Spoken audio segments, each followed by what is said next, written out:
Because we know this is a threat to free speech and everything. It is so sacred to America. The ability to debate, to discuss our differences without fearing that your life is going to be threatened or that violence is going to be done to you or anyone else who shares your beliefs. That's what America's about. When you travel the world, you find that out. There's very few places where you're able to express yourself. So we need to memorialize and commemorate Charlie Kirk to make sure Americans understand, no matter what their ideology, that we have to prevent people from being attacked. It's the one country, if you've traveled the world as I have, where you can say anything almost about everything. The gunman was allegedly found today. A coward. A coward.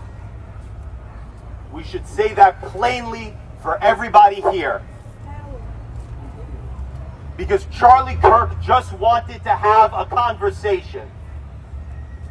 Charlie Kirk wanted to meet people where they were at for a debate. All he wanted to do was talk. That gunman failed when he shot that bullet at Charlie Kirk. That bullet did not kill Charlie Kirk. That bullet made him immortal forever, a martyr in our movement.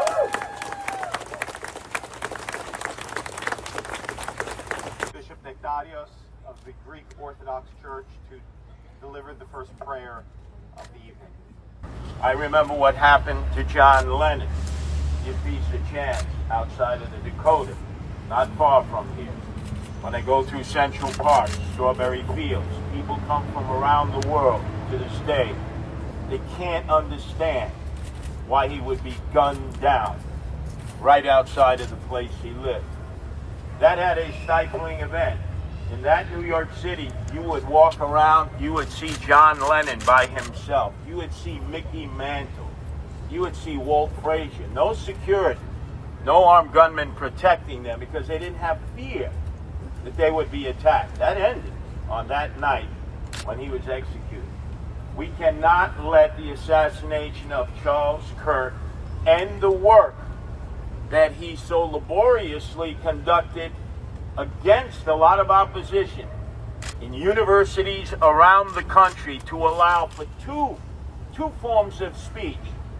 What so proudly we hailed at the twilight's last gleaming. Walking around a school like Baruch College where students and professors openly and unapologetically laughed in my face within minutes of the news.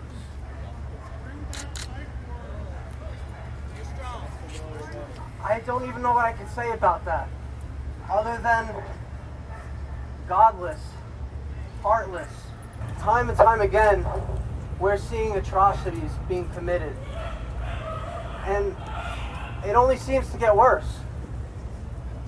I yearn for a day that we can disagree respectfully and continue to have that honest conversation without the fear of our lives being in jeopardy. Not because he did anything wrong, just because he had these uncomfortable conversations. I came here because I believe in a freedom of speech. I was born and raised in a communist country when there was no freedom of speech. For having a different opinions, you can be beaten up, in prison, or just be killed. And there was really no other recourse. To be united, we have to understand each other. To understand each other, we have to listen to one another. And to listen to one another, we have to sit and debate and exchange our ideas. And this should be done in respectful ways, and absolutely violence should not be in any time the part of this conversation.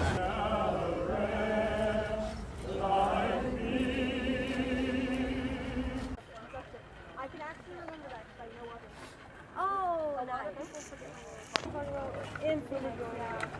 So, when you came to the United States, if you use anything, is there any way to find you to know how to...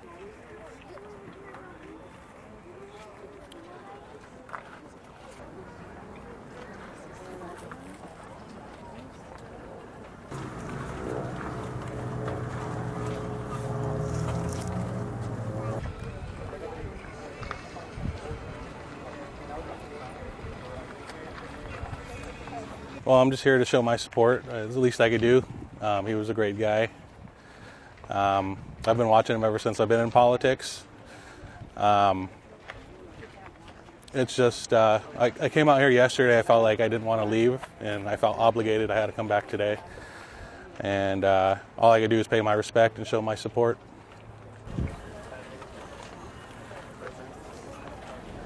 I'm happy to be here tonight to pay tribute to Charlie Kirk, and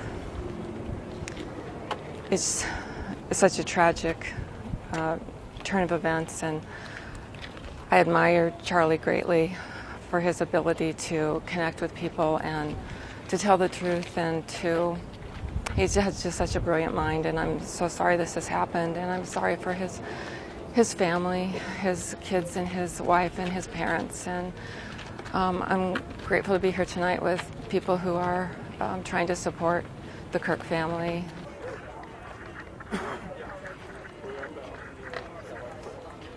Personally, for me, I've been watching Charlie Kirk since I was a junior in college, which was 10 years ago, about a year after Turning Point. And if you want to talk about someone at a young age taking a stand, saying what he believes in, doing it and preaching it every day, he's definitely the one. And I think if you look around here, this is what America's about.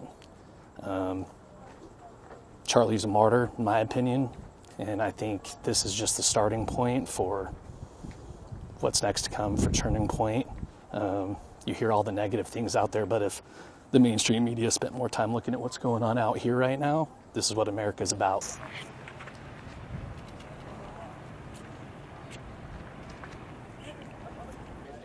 I've always had a heart for kids. I have 4 adult children, and I've just been so grateful for his heart for the kids of our nation and for his courage to share the gospel without any fear, and just giving a voice to the young people of the nation, and giving a voice to those that are scared in their faith and in their beliefs. And I really feel like God used him in this life. He's going to use him in his death even more, and it's going to cause a wave, I think. I'm really excited to see people rise up in the right way and stand up for God and stand up for what Charlie believed and stand up for this nation.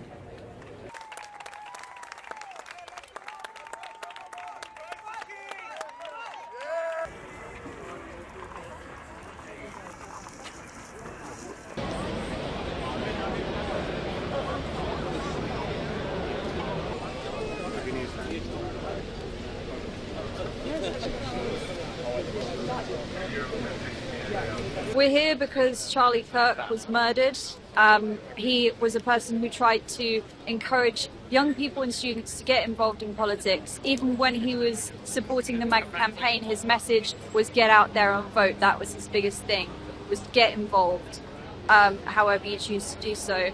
And he encouraged open debate on university campuses and reignited the idea that university should be a place where ideas are challenged and where there is conflicting ideas, but not physical conflict.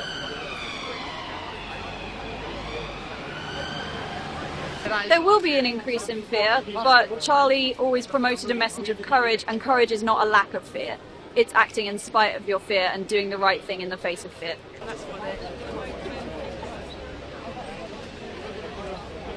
You sort of worry that these sort of things might discourage a lot of people from talking online and talking in public and going to events.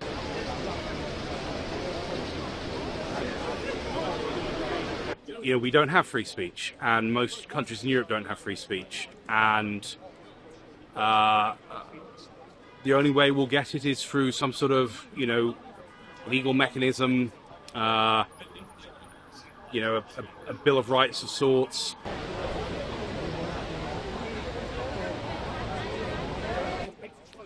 It's kind of rich, you know, telling people around the world how to behave when, you know, we don't even have the ability to say what we think in this country. And you know, how can you lecture others when people are getting locked up for thought and word crimes. Well, I hope that doesn't go anywhere, because that's something important. I think one of the most important things is we encourage sort of open debate and discussion about ideas, and then be respectful with people we disagree with. You know, even if you think what somebody believes is absolutely crazy, there's no reason to be mean or hostile or aggressive with them. And so I think the best way to honour Charlie is to, you know, try and keep that spirit of being respectful with people we disagree with.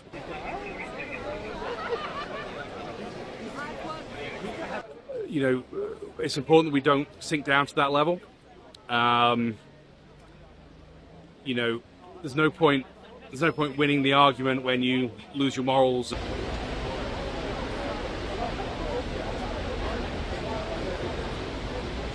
There's lots of people in the world that disagree with you. There's very few people that will come to your town on their own dime and give you a microphone and allow you to say whatever you want to them. And that, in that regard, regardless of what you think of his personal opinions, that makes him a really rare human being who's no longer with us.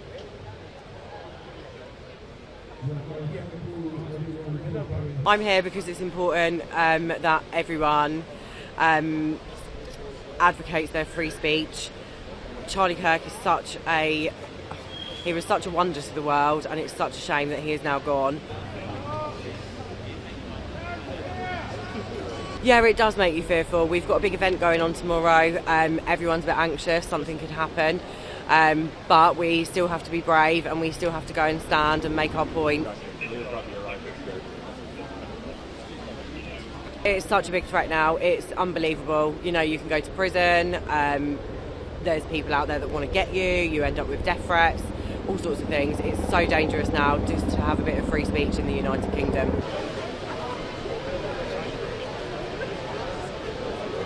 I think he was changing the mindset of many young people, not only in the US, but all over the world, actually. All over the world. And I think he became a major threat. He was becoming a major threat against the cabal, whoever they are. And, you know, they thought it, you know, necessary to take him out.